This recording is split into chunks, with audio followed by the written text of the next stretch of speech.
ஆண்டவராகிய இயேசு கிறிஸ்துவின் இனிய நாமம் மகிமைப்படுவதாக. ஆண்டவராகிய இயேசு கிறிஸ்துவின் நாமத்தினாலே உங்கள் யாவருக்கும் அன்பின் வாழ்த்துக்கள். இந்த மனமகிழ்ச்சியான நாளிலும் கர்த்தருடைய வார்த்தையை பகிர்ந்து கொள்ளும்படியாக எனக்கு வாய்ப்பளித்த அருமையான பாஸ்டர் ஐயாவுக்கும் அவருடைய குடும்பத்தினருக்கும் சபையினுடைய மக்களுக்கும் என்னுடைய நன்றியை தெரிவித்துக் கொள்கிறேன். இந்த நாளில் நம்முடைய வேத தியானத்திற்கு ஆதாரமாக எடுத்துக்கொண்ட வேத வசனம் யோவான் எழுதின புஸ்தகம் 20ஆம் அதிகாரம் 15ஆம் வசனங்க. இயேசு அவளை பார்த்து, ஸ்திரீயே, ஏன் அழுகிறாய்? யாரை தேடுகிறாய் என்றார். அவள் அவரை தோட்டக்காரர் என்று எண்ணி, ஐயா, நீர் அவரை எடுத்துக்கொண்டு போனதுண்டானால் அவரை வைத்த இடத்தை எனக்கு சொல்லும், நான் போய் அவரை எடுத்துக்கொள்வேன் என்றாள். உம்மை நான் ஆதாயமாக்கவும் உம்மோடு ஒன்றாகவும், உம்மை நான் ஆதாயமாக்கவும் உம்மோடு ஒன்றாகவும், எல்லாமே குப்பை என என்னாலும் கருதுகிறேன், என்னாலும் கருதுகிறேன். ஒப்பற்ற என் செல்வமே, ஓ எந்தன் இயேசுநாதா, ஒப்பற்ற என் செல்வமே, ஓ எந்தன் இயேசுநாதா, உம்மை நான் அறிந்து உறவாட உம் பாதம் ஓடி வந்தேன், உம் பாதம் ஓடி வந்தேன். பரலோக பிதாவே, ஆசீர்வாதமான இந்த காலை வேளையில் நீர் எங்களோடு பேசுங்க ராஜா. பெற்றுக்கொள்ளவும் கற்றுக் கொடுக்கவும் உதவி செய்யுங்க தகப்பனே. இயேசுவின் மூலம் ஜெபிக்கிறோம் நல்ல பிதாவே. பிரியமானவர்களே, வாசித்த இந்த வேத பகுதியிலே மகதலேனா மரியாள் இயேசுவை தேடி அவள் கல்லறையினிடத்திற்கு போகிறாள். கல்லறையினிடத்திலே இயேசு நிற்கிறார். ஆனால் அவளுக்கு இயேசு என்று அவரை தெரியல. அவரை அவள் தோட்டக்காரர் என்று எண்ணி அவர்கிட்ட சொல்றா, நீர் அவரை எடுத்துக்கொண்டு போனதுண்டானால் அவரை கொடுத்து விடும் என்று சொல்லுகிறார். அதற்கு முன்பதாக இயேசு அவளை பார்த்து கேட்கிறார், நீ யாரை தேடுகிறாய் என்று சொல்லி கர்த்தர் கேட்கிறார். இந்த நாளின் செய்தியின் தலைப்பு யாரை தேடுகிறோங்க, தேடல். இந்த நாளுக்குரிய செய்தியினுடைய தலைப்பு தேடலுங்க. நாம் யாரை தேடுகிறோம், நாம் எதை தேடுகிறோம்? நம்முடைய வாழ்க்கையில் ஒவ்வொரு மனிதனுடைய வாழ்க்கையிலையும் ஒரு தேடல் கண்டிப்பாக இருக்குங்க. நம்முடைய தேடல் எதிலே உண்டு? நாம் எதை நாடி தேடி ஓடுகிறோம்? எல்லா உயிரினங்களுக்கும் ஒரு தேடல் கண்டிப்பாக இருக்கும். மிருகங்களை எடுத்துக்கொள்ளுங்க, 104ஆம் சங்கீதம் நினைக்கிறேன், பால சிங்கங்கள் இறைக்காக கெர்ச்சித்து தேவனால் தங்களுக்கு ஆகாரம் கிடைக்கும்படி தேடும் என்பதாய் சொல்லப்பட்டிருக்குது. எல்லா மிருகங்களும் எல்லா உயிரினங்களுக்கும் ஒரு தேடல் இருக்குங்க. தேடல் இல்லை அப்படின்னா அவர்களுக்கு தேவை இல்லை என்பது அர்த்தம். தேவை யாருக்கெல்லாம் இருக்குதோ அவர்களுக்கு எல்லாருக்கும் ஒரு தேடல் இருக்கும். நம்ம கூட இந்த காலை வேளையில் ஏதோ ஒரு தேவைக்காக அல்லது ஏதோ ஒரு முகாந்தரங்களுக்காக காலை வேளையிலே தேவனை நாம் தேடி வந்திருக்கிறோங்க. தேவனை தேடி வந்திருக்கிற உங்களுடைய வாழ்க்கையில் நீங்கள் எதை தேடுறீங்க அல்லது யாரை தேடுகிறீர்கள் என்பது மிக முக்கியமான ஒரு கேள்விங்க. நம்முடைய வாழ்க்கையில் அநேக நேரங்களிலே தேடல்களை நாம் நிறுத்தி விடுகிறோம். சில நேரங்களில் அதிகாலையில் ஆண்டவரை தேடுவாங்க, தேவைகளுக்காக ஆண்டவரை தேடுவாங்க. சில காரியங்கள் நம்முடைய வாழ்க்கையில் கிடைத்த உடனே அந்த தேடல் அப்படியே நின்றுவிடும். ஒன்று கிடைத்தவுடன் தேடல் நின்றுவிடும், அல்லது கிடைக்க பெறாவிட்டால் அல்லது கிடைக்கவில்லை என்றால் தேடலை நிறுத்திடுவாங்க. சிங்கம் 4 முறை வேட்டையாடுச்சுன்னா ஒரு முறை தான் அதனுடைய வேட்டையில் அது ஜெயிக்கும். ஆனால் அது தன்னுடைய வாழ்நாட்களில் வேட்டையை நிறுத்துவது கிடையாது. தொடர்ந்து அது வேட்டையாடி கொண்டு தான் இருக்குது. 4 முறை வேட்டையாடி ஒரு முறை தான் எனக்கு கிடைக்குது அப்படின்னு சொல்லி அது வேட்டையாடுவதை நிறுத்துவது இல்லை. ஆனால் மனிதன் மாத்திரம் தேடல்களை நிறுத்தி விடுகிறான். உங்களுடைய வாழ்க்கையில் ஆண்டவரை தொடர்ந்து தேடுகிற அனுபவங்கள் உங்களுடைய வாழ்க்கையில் உண்டா? ஒரு வசனம் வாசிங்களே. மத்தேயு 6ஆம் அதிகாரம் 31ஆம் வசனங்க.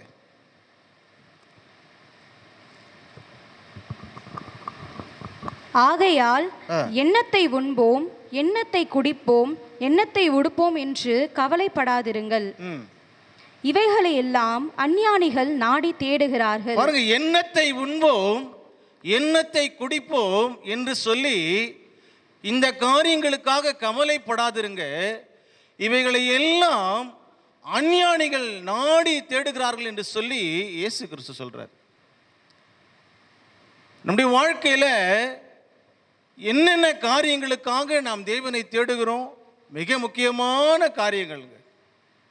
இன்னொரு வசனம் கூட வாசிங்களேன். யோவான் எழுதின புஸ்தகம் 6ஆம் அதிகாரம் 24ஆம் வசனங்க. அப்பொழுது இயேசுவும் அவருடைய சீஷரும் அங்கே இல்லாததை ஜனங்கள் கண்டு உடனே அந்த படவுகளில் ஏறி இயேசுவை தேடிக்கொண்டு கப்பர்நகூமுக்கு வந்தார்கள். ஒரு கூட்ட ஜனங்கள் கப்பர்நகூமுக்கு இயேசுவை தேடிக்கொண்டு போறாங்க. அதற்கு முந்தின காரியங்களில் திபேரியா கடற்கரையில் இயேசு ஜனங்களுக்கு உபதேசம் பண்ணிட்டு அவர்களுக்கு ஆகாரம் கொடுப்பாரு. ஆகாரம் கொடுத்து அவர்களை அனுப்பி விட்டுருவாரு. மறுபடியும் ஜனங்கள் அவரை தேடிக்கொண்டே கப்பர்நகூமுக்கு வந்துடுவாங்க. அங்கே வந்து சொல்லுவாங்க, நாங்கள் உங்களை எங்கெல்லாம் தேடினோம், எங்கெல்லாம் நீங்கள் எங்கே போனீங்க, உங்களை நாங்கள் எல்லாம் தேடினோமே அப்படின்னு சொல்லி இயேசு கிறிஸ்துட்ட சொல்லுவாங்க. இயேசு கிறிஸ்து சொல்லுவார் 6ஆம் அதிகாரம் 26ஆம் வசனத்தில், நீங்கள் அப்பம் புசித்ததின், நீங்கள் அற்புதங்களை கண்டதினால் அல்ல, அப்பம் புசித்து திருப்தி அடைந்ததினால் என்னை தேடினீங்கன்றார். இன்னைக்கு அநேகர் ஆண்டவரை தேடுவது ஆகாரத்துக்காக தேடுறாங்க, ஆண்டவரை தேடுவது தேவைகளுக்காக தேடுகிறாங்க. ஆண்டவர் சொல்றாரு, நீங்க எனக்காக என்னை தேடல, ஆகாரத்துக்காக என்னை தேடினீங்கன்னு சொல்லி சொன்னார். நம்முடைய தேடுதல் எதற்காக ஆண்டவரை தேடுகிறோம் என்பது மிக முக்கியமான காரியங்கள். சிலர் தங்களுடைய தேவைகளுக்காக கர்த்தரை தேடுவாங்க. நம்முடைய தேவைகளுக்காக கர்த்தரை தேட வேண்டியது அவசியம்தான். ஆனால் நம்முடைய முக்கியமான தேவையே நம்முடைய தேவையா இருக்கக்கூடாது, அது தேவனா இருக்கணும். தேவனுக்காக தான் தேவனை தேட வேண்டுமே தவிர தேவைக்காக தேவனை தேடுவது அல்ல தேடுவது. இன்னொரு கூட்டம் இருக்குது. மத்தேயு 12ஆம் அதிகாரம் 39ஆம் வசனம் வாசிங்களேன்.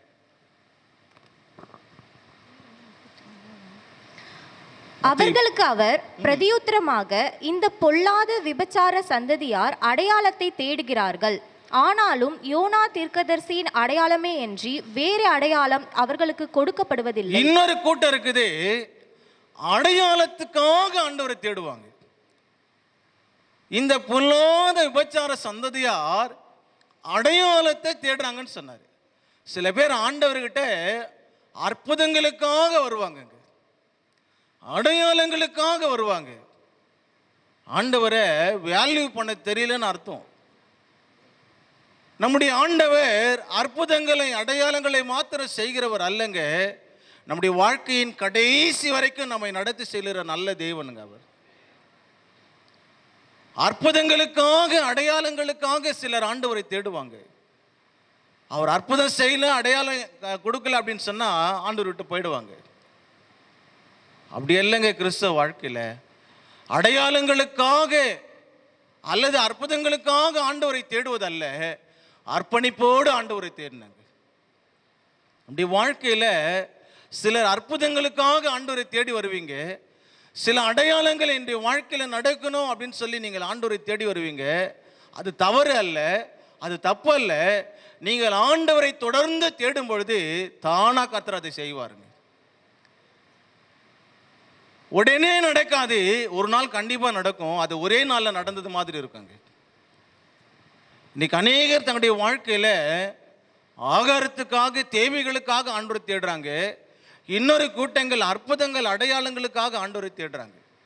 நம்முடைய வாழ்க்கையில் ஆண்டவரை வேல்யூ பண்ண தெரியணுங்க.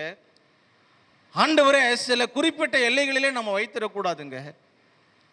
ஆண்டவருக்கு எல்லையே கிடையாது. அதனால் அவரை தேடுகிறதுலையும் ஒரு எல்லை இருக்கக்கூடாது, ஒரு லிமிட் இருக்கக்கூடாது. நம்ம எல்லாம் ஒரு பவுண்டரி வச்சுட்டு, ஒரு எல்லையை வச்சுட்டு ஆண்டவரை தேடுவோம். அது அல்லங்க. தேவனை தேடுவது என்பது நம்முடைய வாழ்க்கையில் மிகவும் அவசியமான ஒன்றுங்க. இன்னைக்கு அநேகர் என்னென்னவோ தேடிட்டு இருக்கிறாங்க. ஆனால் கிறிஸ்தவ வாழ்க்கையிலே தேட வேண்டிய சில காரியங்கள் உண்டு. அதை நான் சொல்லி உங்களுடைய மத்தியிலே கடந்து போக விரும்புகிறேன். வாசிங்களே, உன்னத பாட்டு புஸ்தகம் 3ஆம் அதிகாரம் 1ஆம் வசனம் 2ஆம் வசனங்க.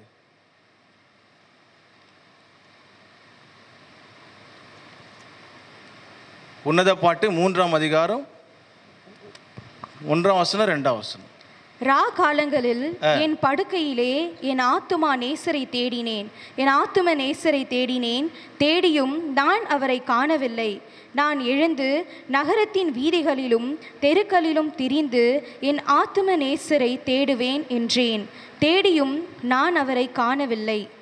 போதுங்க சிஸ்டர், நீங்கள் தொடர்ந்து அதை வாசித்து பார்த்தீங்கன்னா, இந்த உன்னத பாட்டிலே சூலமித்தி என்கிற ஒரு மனவாட்டி இருக்கிறா. தன் தேவனுடைய தன்னுடைய மனவாளனுடைய நேசத்துக்காக அவரை தேடுறான். இன்னும் சொல்ல போனா நேசருக்காக நேசரை தேடுகிற ஒரு மனவாட்டிங்க. இந்த உலகத்தில் அநேக நேசர்கள் இருந்தாலும், அநேக நேசங்கள் இருந்தாலும், இயேசுவின் நேசத்தை போல இந்த உலகத்தில் ஒரு பெரிய நேசம் கிடையாதுங்க. எல்லாவற்றையும் கொண்டு வந்து அதற்கு முன்பதாக நிறுத்தினாலும் அந்த நேசத்துக்கு இணையான நேசம் கிடையாது. அவ சொல்றா, என் நேசரை நான் தேடினேன், என்னால் பார்க்க முடியல. நகரத்திலே திரிகிற காவலாளரை கேட்டேன், அங்கேயும் அவரை காண முடியல. கொஞ்சம் தூரம் போன உடனே என் நேசரை நான் கண்டுபிடிச்சிட்டேன்னு சொல்றான். எது வரைக்கும் தேவனை தேடணும் தெரியுங்களா? அவரை கண்டுபிடிக்கிற வரைக்கும் தேவனை தேடினாங்க. இன்னைக்கு அநேகர் தேடுதல் எல்லாம் ஒரு எல்லைக்குள்ள தான் இருக்குது. ஆனால் இந்த மனவாட்டி, இந்த சூலமித்தியால் சொல்லுகிறா, கொஞ்ச தூரம் போன உடனே என் நேசரை நான் கண்டுட்டேன்னு சொல்றா. கொஞ்ச நாள் நீங்க தேடுங்க, கொஞ்ச நேரங்கள் ஒதுக்கி தேடுங்க. சாது சுந்தர் சிங் சொல்லுகிறார், பரிசுத்தவான், நான் என் தேவனை தேடுவதற்கு நாள் கணக்காக, வார கணக்காக, மணிக்கணக்காக, மாத கணக்காக, வருட கணக்காக தேவனை தேடினேன்னு சொல்றாருங்க. நம்முடைய தேடுதல்லாம் எப்படி இருக்குதுங்க? நம்முடைய ஆண்டவர் அவரை போல நேசிக்கிற நேசம் உள்ளவர் இந்த உலகத்தில் கிடையாதுங்க. ஜேவி பீட்டர் என்கிற ஒரு பரிசுத்தவான் இருந்தாருங்க. ஒரு பழைய பாடல் எழுதியிருக்கிறாரு. என்னுடைய ஜெப நேரங்களில் நான் அதிகமாக பாடுற ஒரு பாடலுங்க. டாக்டர் கில்ஃபர்ட் குமார் அடிக்கடி இந்த பாட்டை பாடுவார். சின்ன வயசாக இருக்கும் பொழுது இந்த பாட்டை நான் என் சபையில் கேட்டிருக்கிறேன். ரொம்ப அழகான ஒரு பாடலுங்க. உந்தன் ஸ்நேக வாக்குகள் என்றும் மாறிடாததால்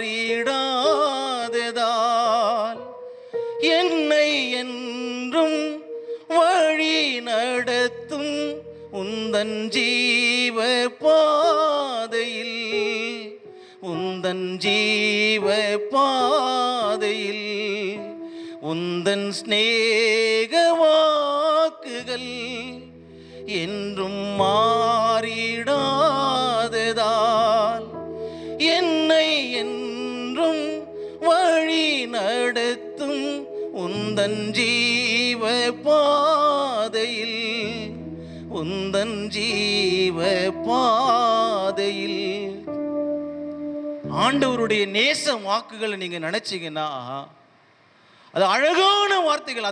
அந்த பக்தன் எழுதுகிறார், அது ஸ்நேக வாக்குகள் என்று எழுதுகிறார். அதில் அழகா அந்த ஸ்டான்சஸ் இருக்குங்க, அந்த அனுப்பல்லவிகள் இருக்கும். கோரமாம் பாவி என்னையும் கொல்கதா வரைக்கும் கொண்டு சென்றீருங்க, கழுவினீர் என் பாவக்கரை, கலைந்தேன் வாழ்க்கையின் துரோகங்களை என்று சொல்லப்பட்டிருக்கு. நான் சொல்லுவேன், நம்முடைய வாழ்க்கையின் சுபாவங்களை துரோகங்களை மாற்றுகிறது இயேசுவின் சிநேகம் மாத்திரம்தாங்க. அவருடைய நேசத்துக்கு இணையான நேசம் இந்த உலகத்தில் கிடையாதுங்க. நம்மளை அவ்வளவாய் நேசிக்கிறவருங்க. நம்முடைய உறவுகள் எல்லாம் சில காலம் நம்மை நேசிப்பாங்க. நம்முடைய நண்பர்கள் சில காலம் நம்மோடு டிராவல் பண்ணுவாங்க. ஆனால் நம்மோடு கடைசி வரைக்கும் டிராவல் பண்றது அவர் மட்டும்தாங்க. யாரும் நம்ம கூட டிராவல் பண்ண முடியாதுங்க. பெங்களூர் பட்டணத்திலே ஒரு அருமையான தம்பதியாருக்கு 4 பெண் பிள்ளைகள் பிறந்தாங்க. அந்த அம்மா 5வது கர்ப்பமடைந்தாங்க, பிரசவிக்கிறதுக்கு ஆயத்தமா இருந்தாங்க. அந்த தகப்பனார் அந்த வீட்டு ஐயாவுக்கு 5வது ஆகிலும் ஒரு ஆண்மகன் பிறக்காதா என்று சொல்லி ஆவலோடு காத்திருந்தாருங்க. பிரசவத்திற்கு சென்னையில் வந்து அவங்க அட்மிட் ஆயிட்டாங்க. பிரசவ அறைக்குள்ளே அந்த அவருடைய மனைவியை கொண்டு போயிட்டாங்க. அவர் ஆயத்தமாய் காத்துட்டு இருக்கிறாரு, நல்ல செய்தி வரும்னு. அங்கே இருந்த தாதிமார் நர்ஸ் வந்து சொன்னாங்க, அவருடைய பேரை குறிப்பிட்டு அவருடைய பேரை சொல்லி சொன்னாங்க, உங்களுக்கு மகள் பிறந்திருக்கிறான்னு சொன்னாங்க. மகள். அவருக்கு துக்கம் தாங்க முடியலங்க. ஏற்கனவே 4 பெண் பிள்ளைகள், 5வதும் பெண் பிள்ளை பிறந்து விட்டது என்று சொல்லி துக்கம் அடைந்தாருங்க. உறவினர்லாம் அவரை தேடி வந்தாங்க, அவரை காணல. அவர் அங்கே ஹாஸ்பிட்டல் வளாகத்தில் ஒரு டேபிள் போட்டிருப்பாங்க, அந்த டேபிள் கடையில் போய் துக்கத்தோடு படுத்து கொண்டார். பிரசவித்துட்டு அவருடைய மனைவியை பெங்களூர் பட்டணத்துக்கு கூட்டு போயிட்டார், கர்நாடகாவுக்கு. அங்கே தன்னுடைய மகளுக்கு, அவர் கொஞ்சம் இசை வித்துவான், தன்னுடைய மகளுக்கு இசையின் பேர்லேயே ஒரு பெயரும் வைத்துட்டாரு. அந்த மகளுக்கு 14 வயசாகும் பொழுது தாப்பனார் மறிச்சிட்டாரு. அந்த மகள் 18வது வயதில் இயேசுவை ஏற்றுக்கொண்டாங்க. பக்தியாய் வளர்க்கப்பட்ட கிறிஸ்தவ குடும்பத்திலிருந்து வளர்ந்தாங்க, இயேசுவை ஏற்றுக்கொண்டாங்க. தன்னுடைய குடும்பத்தை கவனிக்கிற ஒரு பொறுப்பை அந்த 5வது மகள் ஏற்றுக்கொண்டார். டிஎன்இபியில் வேலைக்காக இன்டர்வியூ போட்டாங்க. இன்டர்வியூ போட்டுட்டு வேலைக்காக 40 நாள் ஃபாஸ்டிங் இருந்தாங்க. அப்போவே நான் சொல்றது ஒரு 50 ஆண்டுகளுக்கு முன்பதாக 40 நாள் ஃபாஸ்டிங் போட்டாங்க. இன்டர்வியூ வரல. தன்னுடைய தாயார் இடத்துல சொன்னாங்க, 40 நாள் நான் ஃபாஸ்டிங் முடிச்சிட்டோமா, எனக்கு எந்த பதிலும் வரல அப்படின்னு சொன்னாங்க. அந்த அம்மா சொன்னாங்க, ஆண்டவர் கண்டிப்பாக பதில் கொடுப்பாருமா, நீ தேடி இருக்கிறல்ல, கர்த்தர் பதில் கொடுப்பாரு. 41வது இரவு யாரோ வீட்டு கதவை தட்டுகிற சத்தம் கேட்டுச்சு. கதவை திறந்து பார்க்குறாங்க. மின்சார வாரியத்திலிருந்து 2 ஊழியர்கள் அவசரமாக ஒரு கடிதத்தோடு அவங்க பக்கத்தில் நிற்கிறாங்க, வாசலில் நிற்கிறாங்க. அந்த அம்மாவுடைய பேரை சொல்லி சொன்னாங்க, நீங்கள் தானே அவங்கன்னு சொன்னாங்க. ஆமாம் நான் தான். அம்மா மன்னித்து கொள்ளுங்க, உங்களுடைய இன்டர்வியூ கார்டு எங்களுக்கு வந்துச்சு, ஆனால் அந்த இன்டர்வியூ கார்டு எங்களுடைய அதிகாரியுடைய டேபிளுக்கு அடியில் போய் மாட்டிக்கொண்டது, அதனால் கிடைக்கல. அது இன்றைக்கு தான் அந்த அதிகாரியை மாற்றலாய் வேறொரு அதிகாரி வந்தார். அவர் டேபிள்லாம் க்ளீன் பண்ண பார்க்கும்பொழுது உங்களுடைய இன்டர்வியூ கார்டு இருந்துச்சு, உடனே உங்களை ஜாயின் பண்ண சொல்கிறாங்க அப்படின்னு சொல்லிட்டு அந்த ஈபியில் அடுத்த நாளே அவங்க அப்பாயின்மெண்ட் ஆகிட்டாங்க, வேலை கிடைச்சிச்சு. இதெல்லாம் ஹைலைட்டு. இன்னும் சொல்ல போகிறேன் பாருங்க. அதற்கப்புறம் அந்த அம்மா 2 ஆண்டுகள் டிஎன்இபியில் வேலை செஞ்சாங்க. தேவனுடைய அழைப்பு வந்தது ஊழியத்திற்காக. யாழ்ப்பாணம் போகிறதுக்காக ஊழியத்தினுடைய அழைப்பு வந்தது. வேலையை ராஜினாமா பண்ணாங்க.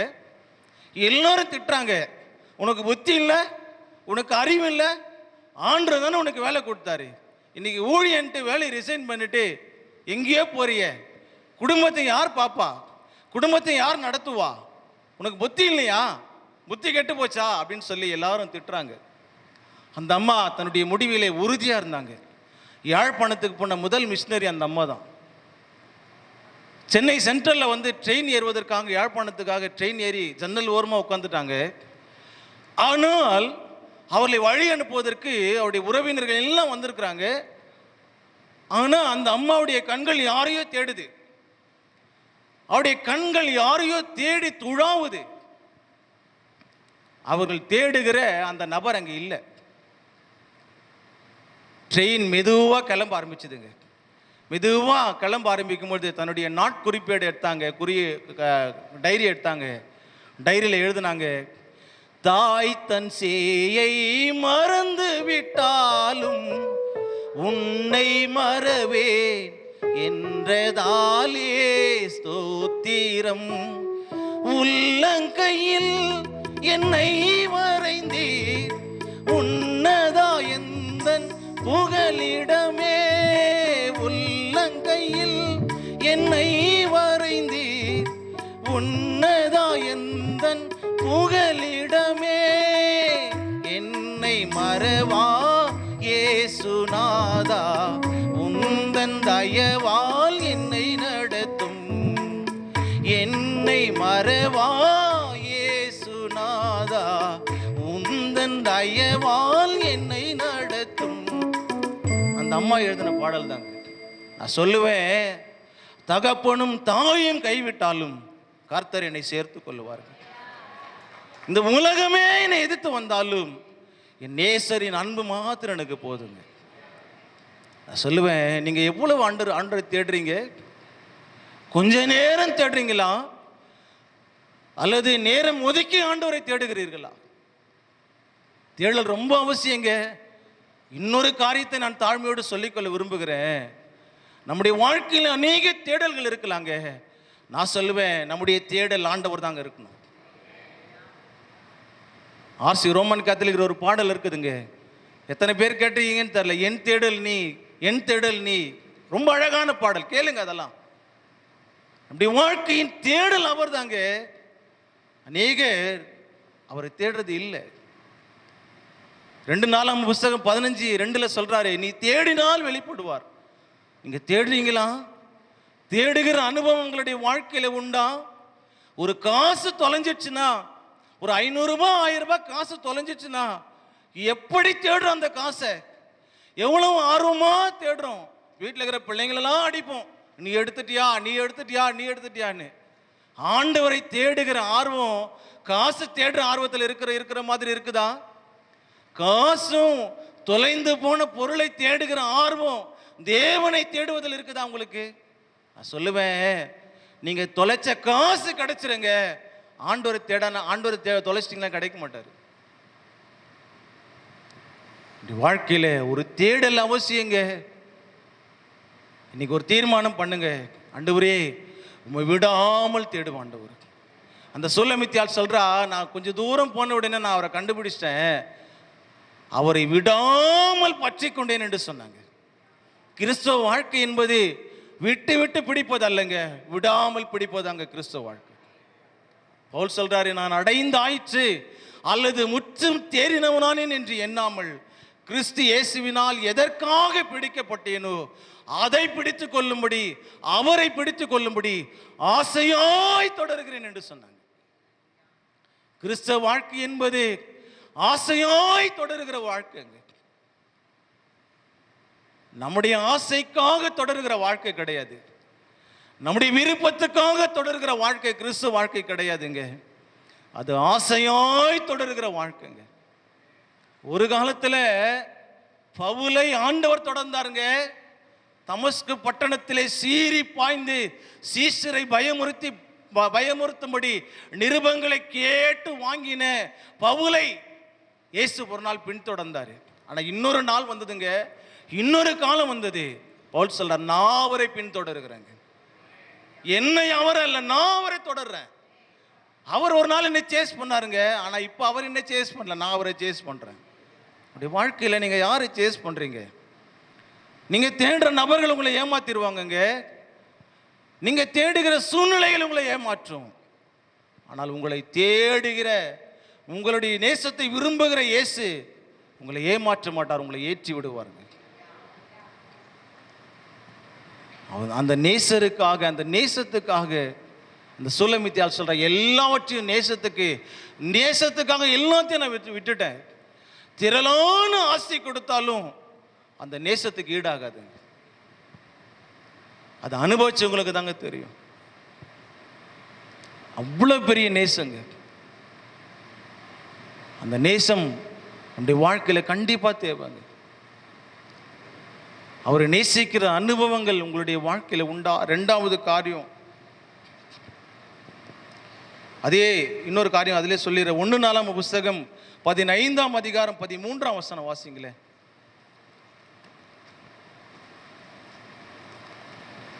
1 நாளாகமம் 15:13.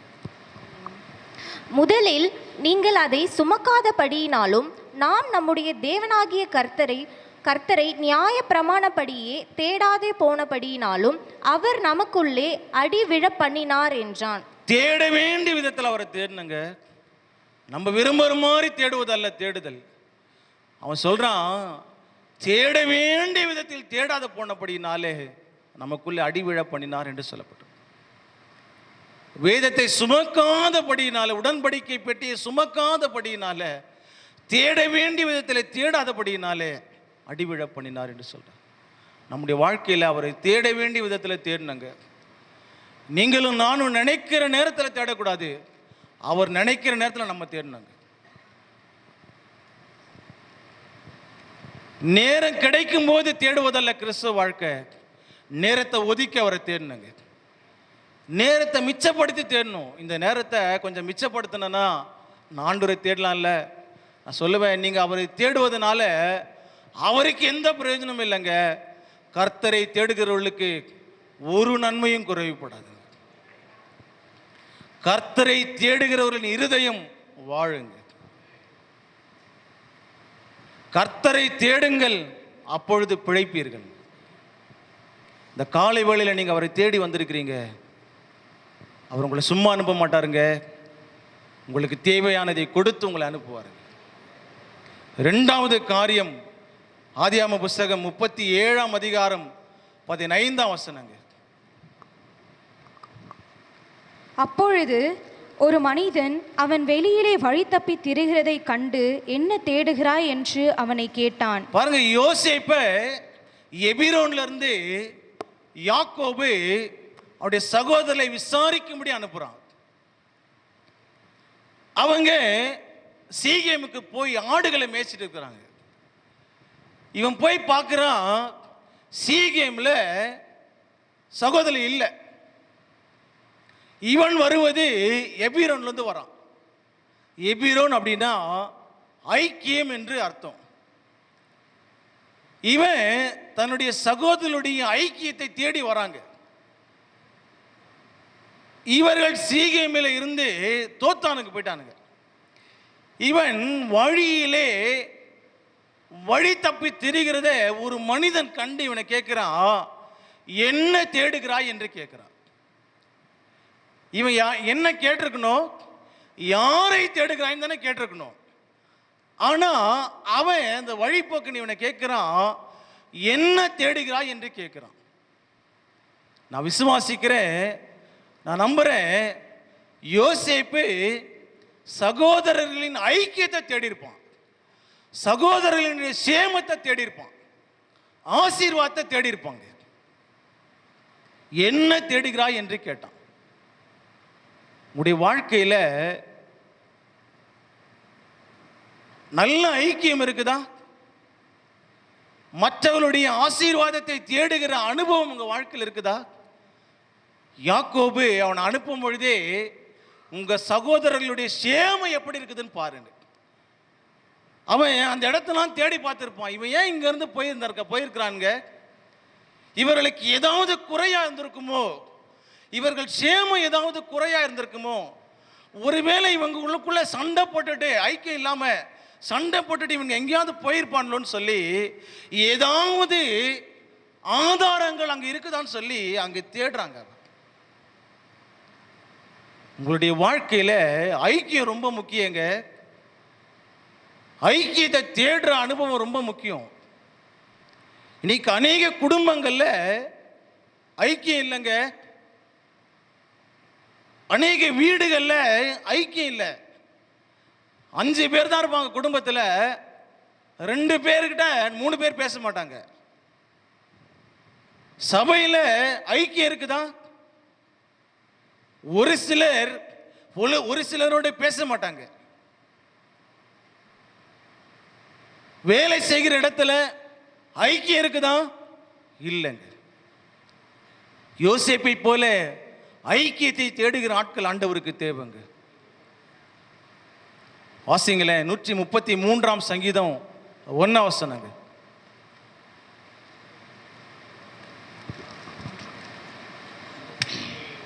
இதோ சகோதரர் ஒருமித்து வாசம் பண்ணுகிறது எத்தனை நன்மையும் எத்தனை இன்பமானது.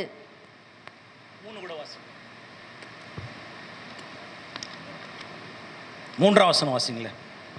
எம்ரோனு மேலும் சீயோன் பர்வதங்கள் மேலும் இறங்கும் பனிக்கு ஒப்பாயிருக்கிறது. அங்கே கர்த்தர் என்றென்றைக்கும் ஆசீர்வாதத்தையும் ஜீவனையும் கட்டளையிடுகிறார். பாருங்க, எங்கே சகோதரர்கள் ஒருமித்து வாசம் பண்ணுகிறார்களோ அங்கே ஜீவனையும் ஆசீர்வாதத்தையும் என்றென்றைக்கும் கர்த்தர் கட்டளையிடுகிறார். உங்க வாழ்க்கையில ஐக்கியத்தை தேடுறவங்களா இருந்தீங்கன்னா நான் சொல்லுவேன், தைரியமாய் சொல்ல முடியும், அங்கே ஆசீர்வாதத்தையும் ஜீவனையும் கர்த்தர் கட்டளையிடுவாருங்க. இன்னைக்கு அநேகருடைய வாழ்க்கையில ஐக்கியம் இல்லைங்க. ஐக்கியத்தை கெடுக்கிறவங்க தான் இருப்பாங்க. நம்ம ஐக்கியத்தை கெடுக்கிறவர்களா இருக்கக்கூடாதுங்க, கொடுக்கிறவர்களா இருக்கணுங்க. இன்னைக்கு அநேகர் ஐக்கியங்களை உடைக்கிறாங்க. நம்முடைய வாழ்க்கையில குடும்பங்கள்ல ரொம்ப ஐக்கியம் முக்கியங்க, மிக முக்கியமானது ஐக்கியங்க. அது எத்தனை நன்மை தெரியுமா? தாவீது எழுதுகிறான், இதோ சகோதரர் ஒருமித்து வாசம் பண்ணுகிறது எத்தனை நன்மையும் எத்தனை இன்பமுமானதுங்க. அது ஒரு நன்மை உண்டுங்க, அது ஒரு இன்பம் உண்டு. அந்த நன்மையும் இன்பமும் யோசேப்புக்கு தாங்க தெரியும். அதனால தான் யோசேப்பு அந்த ஐக்கியத்தை தேடினாங்க. நம்முடைய வாழ்க்கையில் ஐக்கியம் இருக்குதா? குடும்பங்கள்ல இதோ இடரல்களையும் பிரிவினைகளையும் உண்டாக்குதலை குறித்து ஜாக்கிரதையா இருங்க. பவுல் எழுதுறார் ரோமருக்கு, அப்படிப்பட்டவர்களை விட்டு விலகுங்கள் என்று புத்தி சொல்லுகிறேன்னு சொல்றாரு. சில பேர் பிரிவினையை உண்டாக்குவாங்க, சில பேர் இடரல்களை உண்டாக்குவாங்க. நம்முடைய வாழ்க்கையில இந்த ஐக்கியமாய் இருப்பது அவசியமான காரியங்கள். இன்றைக்கு தாங்க குடும்பங்கள்ல பிரிவினைகள், இன்றைக்கு தான் குடும்பங்கள்ல பாகுபாடுகள், இன்றைக்கு தான் குடும்பங்கள்ல ஒருத்தர் குறை சொல்லுகிற அனுபவங்கள். அன்றைக்கு வாழ்ந்த குடும்பங்கள்லாம் 10 பேர் இருந்தா கூட ஒற்றுமையா இருப்பாங்க. சபைகள்ல இன்னைக்கு தாங்க பிரச்சனை.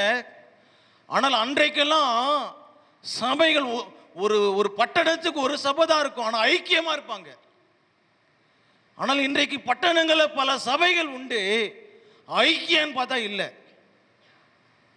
பெயர் ஐக்கியம் இருக்குங்க, ஆனால் ஐக்கியம் உள்ள இருக்குதானே இல்லை. அன்றைக்கெல்லாம் பெரிய பெரிய ஜாம்பவான்கள்லாம் ஒன்றா இருந்தாங்க. எமில் ஜபசிங்கு, தியோடர் வில்லியம்ஸு, சாமுவேல் கமலேஷன் ஐயாக்கு தெரியும் இவங்கெல்லாம், சாமுவேல் பிரின்ஸு, புஷ்பராஜ், கிருபாகரனு, இவங்கெல்லாம் பெரிய பெரிய ஜாம்பவான்கள். ராஜன், ஜிஎஸ் மோகன், பெரிய பெரிய ஜாம்பவான்கள்ங்க. இவங்கெல்லாம் ஒன்றா இருந்து ஆண்டவருடைய ராஜ்யத்தை கட்டினாங்க.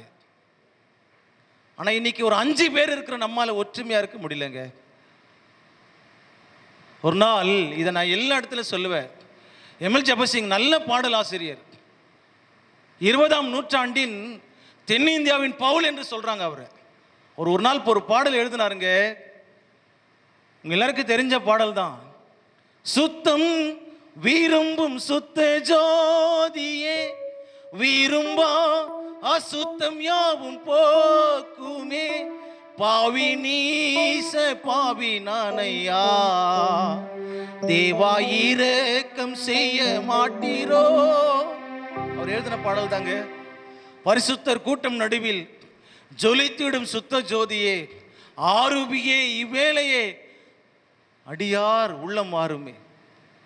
அவர் எழுதினாருங்க, அவர் பாடல. சாமுவேல் கமலேஷன் என்ன சொல்றாங்க, தம்பி நீங்க பாடுங்க இந்த பாட்டை, பிரதர் நீங்க பாடுங்க. அவர் சொன்னாரு, நான் பாடக்கூடாது, என்னை விட ஒரு சிறந்த பரிசுத்தவான் தான் இந்த பாடலை பாடணுன்ட்டு அண்ணன் ஜிஎஸ் மோகனை பாட வச்சார். தெரியுங்களா? ஒருவரை ஒருவர் தங்களிலே மேன்மையானவர்கள நினைச்சாங்கங்க. அவன் மட்டமானவன், இவன் அற்பமானவன், கேவலமானவன் அப்படி பார்க்கல. ஒருவரை ஒருவர் தங்களிலே மேன்மையானவர்கள பார்த்தாங்க. ஜிஎஸ் மோகன் அண்ணன் தான் பாடினார் அந்த பாட்டை. ஜிஎஸ் மோகன் அண்ணன் யார் தெரியுங்களா? ஒரு பிராமண குடும்பத்திலிருந்து ரட்சிக்கப்பட்ட மனுஷங்க. அவர் பிஎன்சி மில்லில் வேலை செஞ்சுட்டு இருந்தாருங்க. தீபாவளிக்கு அவருக்கு போனஸ் கொடுத்தாங்களா, 45 ரூபாய் போனஸ். அப்போ நான் சொல்றது 70-80 ஆண்டுகளுக்கு முன்னாடி. போனஸை வாங்கிட்டு நேராக நகை கடைக்கு போனார். தன்னுடைய மனைவிக்கு அருமையான ஒரு நெக்லஸ் வாங்கினார், அழகாக நெக்லஸ் வாங்கினார் 25 ரூபாய் கொடுத்து. இன்னைக்கு 25 ரூபாய் கொடுத்தா நெக்லஸ் கிடைக்குமான்னு கேட்காதீங்க, உத கொடுப்பாங்க. அன்றைக்கு அழகாக 25 ரூபாய்க்கு ஒரு நெக்லஸ் கொடுத்தா வாங்கிட்டாரு. 20 ரூபாய்க்கு ஒரு பட்டு புடவை வாங்கினாரு. மீதி இருந்த 5 ரூபாயில் ஸ்வீட்டு பழம்லாம் வாங்கிட்டார். 15 காசோ 25 காசோ அவர் கையில் இருந்துச்சு. நேராக பஸ் பிடிச்சி வீட்டுக்கு வந்துட்டார். வீட்டு வாசல்ல மோகன் அண்ணனுடைய அண்ணன் ஜிஎஸ் ராஜன் அண்ணன் நிற்கிறாங்க. அவர் கேட்குறாரு, மோகன் என்னடா விசேஷம், தடபடலாம் வர அப்படின்னு கேட்குறாரு. அவர் சொல்கிறாரு, அண்ணே இன்னைக்கு எங்களுக்கு தீபாவளி போனஸ் கொடுத்தாங்கண்ணே, அதானே அப்படின்னு சொல்கிறாரு. என்னடா வாங்கினேன்? என் மனைவிக்கு அருமையாக ஒரு நெக்லஸ் வாங்கினேன், காமிச்சார் அண்ணங்கிட்ட. பட்டு புடவை வாங்கினேண்ணே, ஸ்வீட் வாங்கினேன், என் மனைவிக்கு மல்லிப்பூ ரொம்ப பிடிக்கண்ணே, நல்ல மல்லிப்பூ வாங்கிட்டேண்ணே. உனக்கு என்னடா வாங்கினேன்? எனக்கு எதுவுமே வாங்கலைண்ணே. அவர் சொன்னார், ராஜன் அண்ணன் சொன்னார், மோகன் நீ உன் மனைவியை நேசிக்கலடா, உன் மனைவியை பூஜிக்கிறடான்னு சொன்னார். அப்படிப்பட்ட பரிசுத்தவான்கள் வாழ்ந்த பூமிங்க இது. மனைவியை பூஜித்து மனைவியை நேசித்தவங்க தேவனை நேசிக்க ஆரம்பிச்சிட்டாங்க. அவர் எழுதுறாரு, அவர் பாடுறாரு, பாரும் தந்தையே எந்தன் உள்ளத்தை யாரும் காணா உள்ளலங்கோலத்தை மனம் நொந்து மருளுகின்றேன், பரிசுத்தம் கெஞ்சுகின்றேன். இப்படிதாங்க வாழ்ந்தாங்க அன்றைக்கெல்லாம். நம்முடைய வாழ்க்கையில் ஐக்கியம் இருக்குதா? நான் சொல்லுவேன், எங்கே ஒருமித்து வாசம் பண்ணுகிற ஒரு கூட்டம் இருக்குதோ அங்கே ஆசீர்வாதத்தையும் ஜீவனையும் கர்த்தர் கட்டளிடுவாருங்க, என்றென்றைக்கும் கட்டளிடுவாருங்க. இன்றைக்கு யாரோடு ஆகிலும் நீங்க சமரசம் ஆகாம அல்லது ஒப்புரவு ஆகாம இருப்பீங்கன்னா, இங்க தயவுசெய்து சொல்றேன், நாளை நம்முடையதே கிடையாதுங்க. நம்முடைய காலம் அவர் கையில் இருக்குதுங்க. ஐக்கியப்படுங்க, அன்பு பாராட்டுங்க. சகோதரனுடைய ஐக்கியத்தை தேடி போனாங்க. நான் சொல்லுவேன், ஐக்கியத்தை யார் விரும்புகிறாங்களோ அவர்கள் ஆசீர்வாதத்தையும் ஜீவனையும் பெற்றுக்கொள்வாங்க. யோசேப்பு அதை அடைஞ்சாங்க, யோசேப்பு அதை பெற்றுக்கொண்டாங்க. யோசேப்புடைய கண்களில் ஒரு தேடுதல் இருந்துச்சுங்க. வாசிங்களேன், யோவான் 4:27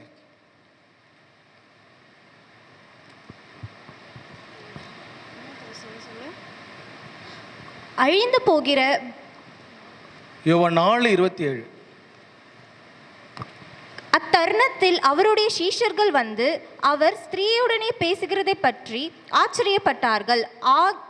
ஆகிலும் என்ன தேடுகிறீர் என்றாவது, ஏன் அவளுடனே பேசுகிறீர் என்றாவது ஒருவனும் கேட்கவில்லை. பாருங்க, சமாரிய ஸ்திரீ கிட்ட ஆண்டவர் பேசுறாருங்க. ஆண்டவர் பேசும்பொழுது சீஷல் பார்க்கறாங்க. என்ன பேசுகிறீர் என்றாவது, என்ன தேடுகிறீர் என்றாவது ஒருவனும் அவரை கேட்க துணியல. சமாரியா ஸ்திரீ கிட்ட பேசும்போது இயேசுடைய கண்கள் தேடுதுங்க. நான் சொல்லுவேன், நம்முடைய இயேசுடைய கண்கள் நம்மை தேடுகிற கண்கள். பரிசுத்தவான்களுடைய கண்கள்ல ஒரு தேடுதல் இருக்கும். சிலருடைய கண்கள் பேசுங்க. ஐ கான்டாக்ட் ரொம்ப முக்கியங்க. சில பேர் ஒரு சிலரை அற்பமா பார்ப்பாங்க, ஒரு சிலரை மட்டமா பார்ப்பாங்க. இவெல்லாம் ஒரு ஆளா, இவெல்லாம் ஒரு ஆளா அப்படின்னு மட்டமா பார்ப்பாங்க. நான் சொல்லுவேன், இயேசுடைய பார்வை மட்டமான பார்வை அல்ல. இயேசுடைய பார்வை அற்பமான பார்வை அல்ல. அற்பமாய் இருக்கிற நம்மை அற்புதமாய் மாற்றுகிற பார்வைங்க. அது அநேகர் மேல பட்டதுனால தான் இன்றைக்கு நாம் இங்கே இருக்கிறோங்க. நான் சொல்லுவேன், அந்த பார்வை என் மேல் பட்டதுனால இன்றைக்கு நான் தெய்வ சமூகத்தில் நிற்கிறேங்க. அவர் பேசுறாரு, என்ன பேசுகிறீர் என்றாவது, என்ன தேடுகிறீர் என்றாவது ஒருவனும் கேட்கலங்க. நான் சொல்லுவேன், இயேசுடைய ஒரு பார்வை சமாரிய ஸ்திரீனுடைய வாழ்க்கையை புரட்டி போட்டதுங்க. இன்னைக்கு அநேகருடைய கண்கள்ல, பசுத்தவாண்டிய கண்கள்ல ஒரு தேடுதல் இருக்குங்க. சார்ல்ஸ் பின்னி என்கிற ஒரு தெய்வ மனுஷர் இருந்தாருங்க. நம்ம எல்லாம் பேசிதான் எழுப்புதலை கொண்டு வருவோம். ஆனா சார்ல்ஸ் பின்னி பேசாமலே எழுப்புதல் கொண்டு வந்தாருங்க. ஒரு முறை ஒரு மனிதனை பார்த்துட்டார் சொன்னா, அந்த மனிதனுடைய கண்களும் பின்னியுடைய கண்களும் சந்திச்சுன்னு சொன்னா, அவன் பாவ மன்னிப்பு அடைந்து மனம் திரும்புவது நிச்சயங்க. அப்படி கூர்மையான பார்வை கொண்ட ஒரு மனுஷங்க. ஒரு நாள் சார்ல்ஸ் பின்னி ஒரு பட்டணத்தின் வழியா நடந்து போறாரு. ஒரு பெண் குழாய் அடியில தண்ணி பிடிச்சிட்டு இருக்கிறா. தண்ணி பிடிச்சிட்டு இருக்கும் பொழுது கேவலமா பார்க்கறா சார்ல்ஸ் பின்னிய. சார்ல்ஸ் பின்னி ஒரு 2 நிமிஷம் அவளை உத்து பார்த்தாருங்க. அவ குடத்தை வச்சுட்டு நேரா ஒரு கம்பெனிக்குள்ள நுழைஞ்சிட்டா. அவளை பின் தொடர்ந்து நேரா கம்பெனிக்குள்ள போனார் சார்ல்ஸ் பின்னி. அந்த கம்பெனியில வேலை செஞ்சிட்டு இருந்த 500 பேர் பாவ உணர்த்துதல் பெற்று மன்னிப்பு அடைஞ்சு மனம் திரும்பினாங்க. 500 பேருங்க ஒரே நாள்ல. பரிசுத்தவாண்டிய கண்கள் பேசுங்க, கண்கள் தேடும், கண்கள்ல ஒரு தேடுதல் இருக்குங்க. ஐ கான்டாக்ட் ரொம்ப முக்கியங்க. உங்களுடைய கண்கள் இதை தேடுதுங்க. நான் பைபிள்ல இயேசு கிறிஸ்துவை வாசிக்கும் பொழுதெல்லாம் நான் பார்ப்பேன், அவர் தனியே ஜெபம் பண்ணும்படி ஒரு மலையின் மேல் ஏறினார்னு இருக்கும். அவர் தனியே ஜெபம் பண்ணும்படி வனாந்தரமான இடத்துக்கு போனார்னு இருக்கும். அவர் தனித்து இருக்கும்படி ஒரு மலையின் மேல் ஏறினார்னு இருக்கும். அப்படியே யோசித்தேன் நான், இவர் எங்கே போனாலும் இவருடைய கண்கள் ஒரு தனி ஜெபத்துக்கு இடத்தை தேடி துழாவும் போல, அப்படியே தேடும் போல. உடைய கண்கள் எதை தேடுது, எதை துழாவுது? அன்றைக்கு பசுத்தவான்கள்லாம் ஆத்தும பாரத்தோடு அலைஞ்சாங்க. ராபர்ட் மொப்படு ஆப்பிரிக்காவுக்கு போன முதல் மிஷினரி அவர் தாங்க. ஆண்டவர் சொன்னாரு, நீ ஆப்பிரிக்காவுக்கு போகணும்னு சொன்னாரு. நம்ம எல்லாருக்கும் டேவிட் லிவிங்ஸ்டன் தெரியும், ராபர்ட் மொப்படு தெரியாது. ஆப்பிரிக்காவுக்கு போன முதல் மிஷினரி அவர் தாங்க. ஆப்பிரிக்க கேனர் என்கிற ஒரு கூட்டத்தின் மத்தியில் போறாரு. இன்றைக்கு சவுத் ஆப்பிரிக்காவுடைய தலைநகர் கேப்டவுன். அன்றைக்கு அதுக்கு பேரே ஒரே கேப் தான். ஏன் தெரியுங்களா? கேப்பு தலையை துண்டி தருவான், அப்படியே உள்ள போனால் தலையை துண்டி தடுத்துருவான். ராபர்ட் மொப்படு அந்த ஆப்பிரிக்காக்குள்ள போறாருங்க. உள்ள போகும்பொழுது அந்த பண்ணைக்காரன்னு சொல்லுவாங்க. அவன் சொல்றான், எங்கேயா போற? தண்ணி கேட்கறாரு, கொஞ்சம் தண்ணி வாங்கி குடிக்கிறாரு. எங்க போறீங்க? நான் சொல்றேன், ஆப்பிரிக்க கேனர்கிட்ட போறேன். ஐயோ அங்க போவாதங்கய்யா, அவங்க கொடுமையானவங்க, நீ போன உயிரோட திரும்ப முடியாது, என் மகனை கொண்டுட்டானுங்க அப்படின்னு சொல்லி அவர் சொல்றாரு. என் மகனை வெட்டி கொண்டுட்டான் தலைவன். அங்கே ஒரு திண்ணையில ஒருத்தன் உட்காந்துட்டு அவன் சொல்றான், என் 2 மகன்ல கொண்டுட்டானுங்க 2 அந்த ஆப்பிரிக்க கேனஸ், தயவுசெய்து போகாதீங்க. ராபர்ட் மொப்பட் சொன்னாரு, என்னால போகாம இருக்க முடியாது, ஏன்னா என்னை அனுப்புனவர் போக சொல்லியிருக்கிறாரு, நான் அதனால போறேன்னு சொன்னாரு. நான் திரும்பி போக முடியாதுங்க, ஏன்னா என்னை அனுப்புனவர் சொன்னார், நீ போன்னு சொன்னார், அதனால நான் போறேன்னு சொன்னாரு. ஆப்பிரிக்க கேனர் மத்தியில் எந்த ஊழியமே செய்யலைங்க. அங்கே முழங்கால் படிட்டு பல மணி நேரங்கள் ஜெபித்தாங்க. கண்களில் தண்ணீர் தாரை தரியாய் ராபர்ட் மொப்பட்டுடைய கண்களில் இந்த கண்ணீர் வரும். இதெல்லாம் அந்த ஆப்பிரிக்க கேனர்ஸ் பார்த்தாங்க. அவன் ரட்சிக்கப்பட்டான், அந்த கூட்டம் ரட்சிக்கப்பட்டதுங்க. இன்றைய சவுத் ஆப்பிரிக்காவுடைய எழுப்புதலுக்கு முக்கியமான காரணம் யார்? ராபர்ட் மொப்பட்டுங்க. தேடி போனாங்க, ஆட்களை தேடி போனாங்க. நம்முடைய வாழ்க்கையில தேடுதல் இருக்குதா? யாரை பார்த்தாலும் மட்டமா அற்பமா பார்க்குறோம்ல. சார்ல்ஸ் பின்னி ஒரு பட்டணத்துக்கு போயிட்டார்னா, ஒரு நாள் ஒரு பட்டணத்துக்கு போயிட்டார் சார்ல்ஸ் பின்னி. அங்கே மதுபான கூடங்கள் இருக்கிறவங்கெல்லாம் பாவ உணர்த்துதல் அடைஞ்சு அழுகுறான். ஐயோ என்னை மன்னிங்க ஆண்டவரே, என்னை மன்னிங்க, I need Jesus, I need ஜீசஸ்னு அந்த மதுபான கூடத்திலிருந்தெல்லாம் அழறான். சினிமா கொட்டகையில மூவி பார்த்துட்டு இருக்கிறான், படம் பார்த்துட்டு இருக்கிறான், அவன் அழுகிறான். ஐயோ எனக்கு இயேசு வேண்டும், இயேசு வேண்டும் என்று சொல்லி அழறான். அங்கிருந்து ஒரு மனுஷன் சொல்றாரு, இந்த பட்டணத்துக்குள்ளே சார்ல்ஸ் பின்னி வந்துட்டார் சொல்றாங்க. அந்த பட்டணத்துக்குள்ள நுழைஞ்சிட்டாலே, சார்ல்ஸ் பின்னி நுழைஞ்சிட்டாலே எழுப்புதல் வந்துடுச்சுங்க. அங்க ஸ்கூல்ல இருக்கிற பிள்ளைங்க அழுவாங்களாம். தலைமை ஆசிரியர் சொல்லுவாங்களாம், இந்த பட்டணத்துல சார்ல்ஸ் பின்னுடைய பாதங்கள் பட்டு விட்டதுன்னு சொல்லுவாங்களாம். நம்ம எப்படி இருக்கிறோம்? நம்முடைய தேடல் எப்படி இருக்குதுங்க? சின்ன பிள்ளை போல அறையில போய் அழுவாராம். ஒரு பெரிய ஜாம்பவன் மாதிரி நிற்பார் ஸ்டேஜில். உடல் பாகு பயங்கரமா இருக்கும். ஆனா தன்னுடைய அறையில பார்த்தீங்கன்னா குழந்தையை போல விம்மி அழுவாராம். நம்முடைய வாழ்க்கையில் எப்படி இருக்கிறோம்? நம்முடைய தேடுதல் எப்படி இருக்குது? எதை தேடி ஓடுறங்க? நீங்க தேடுற எல்லாமே உங்களை விட்டு தூரம் போயிடுங்க. நீங்கள் கர்த்தரை தேடுங்க. உங்களை எல்லாரும் மற்றதெல்லாம் உங்களை தேடி வராங்க. உங்களுக்கு இல்லாமற் போகும் பொருட்கள் மேலே கண்களை பறக்க விடுவானே. இன்னைக்கு இல்லாத காரியத்தை தேடுறாங்க. ஆனால் இல்லாதவர்களை இருக்கிறவர்களை போல அழைக்கிற தேவனை தேடுறதில்லை. சாராளுடைய கர்ப்பம் செத்து போச்சு, ஆபிரகாமுடைய கர்ப்பம் செத்து போச்சு. 2 கர்ப்பத்துக்கு இடையில ஒரு ஈசாக்கை கர்த்தர் உருவாக்குனாருங்க.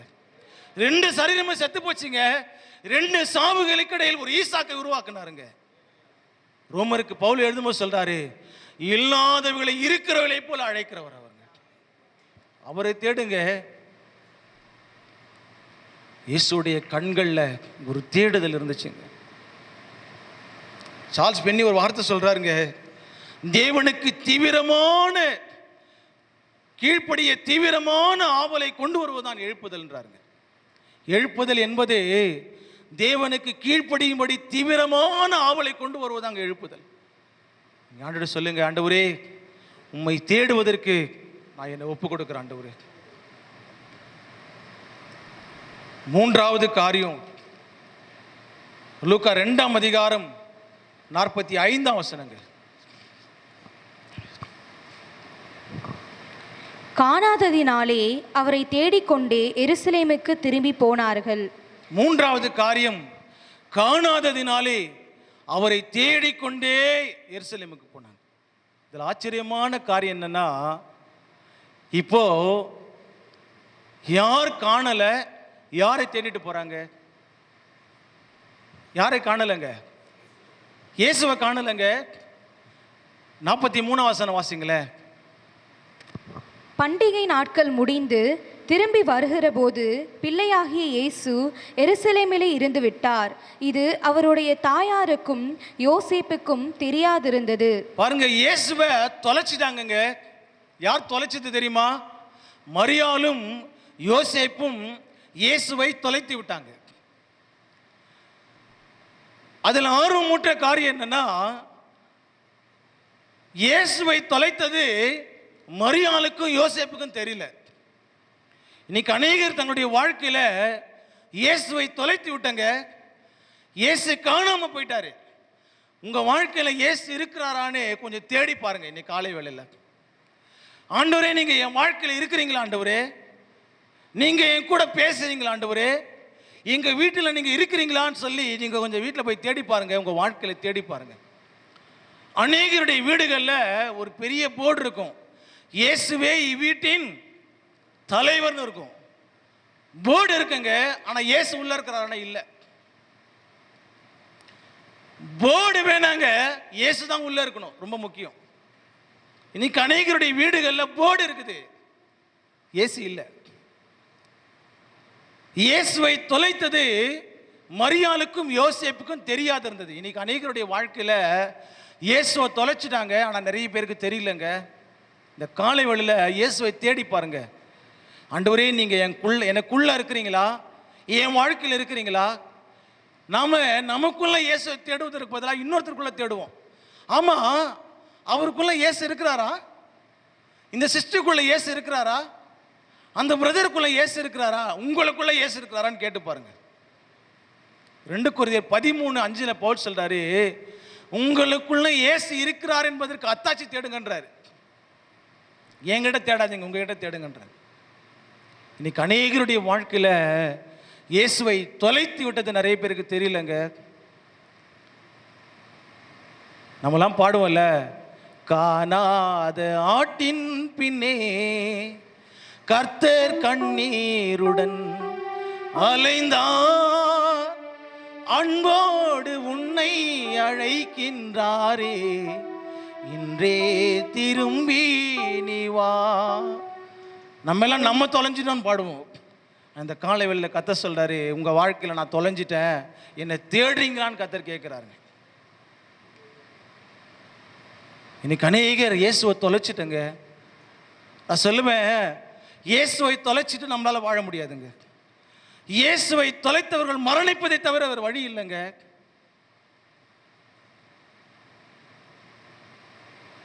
அவரை வைத்துக் கொள்ளுங்க உங்களுடைய வாழ்க்கையில. மரியாளும் யோசேப்பும் தொலைச்சது அவருக்கு தெரியல, அவங்களுக்கு தெரியல. வீட்டில் வந்து பார்க்குறாங்க, இயேசு இல்லை. ஒரு நாள் பிரயாண தூரமா தேடுறாங்க. உறவின் முறையாட்ட போய் கேட்குறாங்க, இயேசுவை பார்த்தீங்களாம்மா? அங்கே இல்லை அவரு. இவங்க நினைக்கிற இடத்துல இயேசு இருக்க மாட்டாரு, அவர் இருக்கிற இடத்துல இவர் அவர் தேடினாங்க. இன்னைக்கு நாம நினைப்போம், இங்க இயேசு இருக்கிறாரா, அங்க இயேசு இருக்கிறார். நீங்க நினைக்கிற இடத்துல அவர் இருக்க மாட்டாரு, அவர் நினைக்கிற இடத்துல நீங்க இருக்கணும். அவர் இருக்கிற இடத்துல நீங்க தேடணும். ஒரு நாள் தேடினாங்க, கண்டுபிடிக்க முடியலங்க. 3 நாள் தேடி கண்டுபிடிச்சிட்டாங்க. சொல்லுவேன், மறுபடியும் சொல்றேன், இயேசுவை கண்டுபிடிக்கிற வரைக்கும் நீங்க தேடுங்க. மரியாளும் யோசேப்பும் சொல்லுவாங்க, 48ஆம் வசனம் வீட்டில் வாசித்து பாருங்க. மகனை ஏன் இப்படி செய்தாய்? உன்னை நாங்கள் விசாரத்தோடு தேடினோமே. அவங்க பாருங்க எவ்வளவு வலியோடு தேடி இருக்கிறாங்க பாருங்க ஆண்டவரை. எவ்வளவு பெயினோடு கர்த்தரை தேடி இருக்கிறாங்க பாருங்க. தாவீது அதை தான் சொல்றான், ஒன்றை நான் கேட்டேன், அதையே நாடுகிறேன், என் ஜீவனுள்ள நாளெல்லாம் கர்த்தருடைய ஆலயத்தில் தங்கும்படியாகும், அவருடைய ஆலயத்தில் ஆராய்ச்சி செய்யும்படியாகும். என் ஜீவனுள்ள நாளெல்லாம் கர்த்தருடைய ஆலயத்தில் தங்கி இருப்பதையே நாடுவேன். ஒரு ஆசை பாருங்க. அவன் ராஜாங்க, அரண்மனையை நேசிக்கலைங்க, அரியணையை நேசிக்கல, ஆண்டவரை நேசிக்கிறாங்க. நம்ம இதை நேசிக்கிறோம். விசாரத்தோடு தேடினாங்க, ஆசையாய் தேடினாங்க. என்ன நடந்துச்சு தெரியுமா? 52ஆம் வசனத்தில் இயேசு அவர்களுடனே கூட போய் சேர்ந்து அவர்களுக்கு கீழ்ப்படிந்திருந்தான்னு சொல்லப்பட்டிருக்கும். இன்னைக்கு நீங்க இயேசுவை தேடினீங்கன்னா இயேசு உங்க வீட்டுக்கு வருவாருங்க, உங்க கூட இருப்பாரு. நீங்க சொல்றதை அவர் செய்வாருங்க. ஆனா நீங்க செய்ய வேண்டியது ஒண்ணே ஒன்று தான், அவரை தேடுங்க. அவரை தேடுற அந்த அனுபவம் நம்முடைய வாழ்க்கையில் அவசியங்க. மனுஷன் பொண்ணையும் பொருளையும் தேடுறாங்க, இடங்களை தேடுறான். ஆனா இது எல்லாத்தையும் உண்டாக்கின தெய்வத்தை தேடுறானா இல்லை. கடைசியா ஒரு காரியத்தை நான் சொல்லி நான் நிறைவு செய்ய விரும்புகிறேன்.